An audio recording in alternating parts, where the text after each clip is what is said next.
खबर जगदलपुर से है, जहां डी पुरंदेश्वरी का कांग्रेस पर निशाना सामने आया है। कांग्रेस पर डी पुरंदेश्वरी ने वादा खिलाफी का आरोप लगाया है। उन्होंने कहा कि केंद्र के पैसे का दुरुपयोग करने का भी उन्होंने आरोप लगाया और आरोप लगाते हुए कहा कि राज्य का विकास छोड़ अपना विकास कर रहे हैं कांग्रेस के नेता। छत्तीसगढ़ की जनता को लूटकर यूपी में खर्च किया गया है पैसा। तो उन्होंने ये भी कहा कि कांग्रेस सरकार पूरी तरह से झूठी है। बड़ी और अहम जानकारी दे रहे हैं, छत्तीसगढ़ की जनता को लूटकर यूपी में खर्च किया गया है पैसा। डी पुरंदेश्वरी का बयान सामने आया है, कांग्रेस सरकार पूरी तरह से झूठी है। कांग्रेस पर डी पुरंदेश्वरी ने वादा खिलाफी का आरोप लगाया है। आरोप लगाते हुए कहा कि कांग्रेस सरकार पूरी तरह से झूठी है, केंद्र के पैसे का दुरुपयोग कर रही है कांग्रेस। राज्य का विकास छोड़ अपना विकास कांग्रेस के नेता कर रहे हैं और छत्तीसगढ़ की जनता को लूटकर यूपी में पैसा खर्च किया गया है।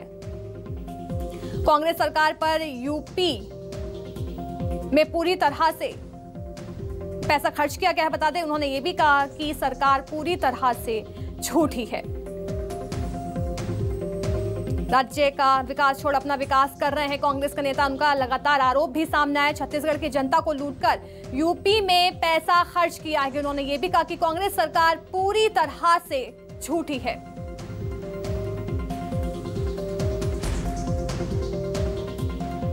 यहाँ विकास होता है तो केवल और केवल कांग्रेस के नेता और जो यहाँ के मुख्यमंत्री भूपेश बघेल जी हैं, उनके जो वेरी क्लोज होते हैं, उन्हीं का विकास होता है, छत्तीसगढ़ का नहीं होता है। जब भी मैं यहाँ के लोगों से बात करती हूँ तो लोगों का कहना यही है कि छत्तीसगढ़ में विकास अगर हुआ है तो वो केवल और केवल वो 15 साल जब भी भाजपा सत्ता में थी तभी विकास हुआ है। अब कोई विकास का काम होता ही नहीं है। प्रधानमंत्री आवास योजना को लेकर ये सभी को पता है, लगभग 40 गरीबों को जब घर मांगने गए तो उनसे 25,000 रुपये घूस में लिया गया था यहाँ के पार्षद कोमल सेना जी ने। और जब हमारे कार्यकर्ता आवाज उठाए तो उनको ले जाकर थाने में बिठा दिए, उनको अरेस्ट कर दिए, जेल में डाले।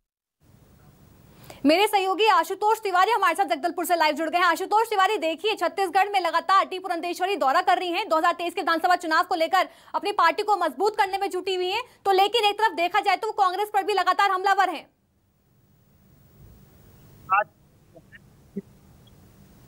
जगदलपुर में प्रेस वार्ता को संबोधित किया और उस प्रेस वार्ता में शुरू से लेकर आखिरी तक पूरा सिनेरियो जो रहा वो कांग्रेस के ऊपर आक्रामक रहा।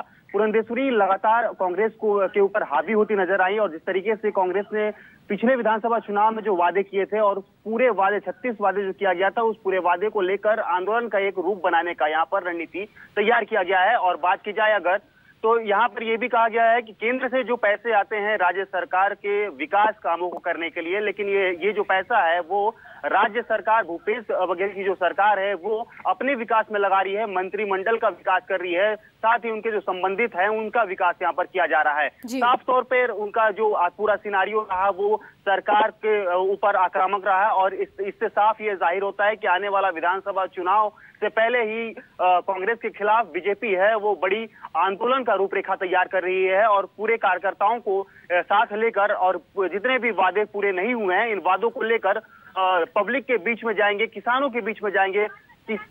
किसानों का भी मुद्दा जो है यहाँ पर नजर आया, किसानों को जो यहाँ पर खाद नहीं मिलती, बारदाना की कमी जो बताई जाती है लगातार, उसका भी मामला यहाँ पर सामने आया। इसके अलावा जो है धोखाधड़ी का मामला जो सामने आ रहा है कि धोखाधड़ी सरकार कर रही है। भूपेश सरकार जो है वो टीएस बाबा को भी यहाँ पर वादा किया गया था कि 2.5 साल की सरकार यहाँ पर होगी, लेकिन उनसे भी धोखाधड़ी करने की बात पुरंदेश्वरी के द्वारा यहाँ पर किया गया है। तो पूरा सिनारियो जो है ये साफ जाहिर होता है कि आंदोलन का एक रूपरेखा तैयार किया जा रहा है और आने वाला समय में ये आंदोलन को उग्र बनाया जाएगा। आशुतोष, इस पूरे आरोप पर, इस पूरे मामले पर डी पुरंदेश्वरी ने जो भी आरोप लगाए, क्या इसमें छत्तीसगढ़ सरकार की किसी तरह की प्रतिक्रिया, किसी तरह का रिएक्शन सामने आया है? फिलहाल तो अभी कोई प्रतिक्रिया सामने नहीं आई है और अभी कुछ ही समय बीते हैं, प्रेस कॉन्फ्रेंस खत्म हुआ है यहाँ पर। और इसके बाद जब कांग्रेस तक ये बात पहुंचेगी, इस तरह के जो आरोप लगे हैं, तो बिल्कुल प्रतिक्रिया इसमें आएगी। अभी तो फिलहाल इंतजार करना होगा कि कांग्रेस की तरफ से क्या प्रतिक्रिया यहाँ पर सामने आ पाती है। जी बिल्कुल, बहुत बहुत शुक्रिया आशुतोष हमें तमाम जानकारी देने के लिए।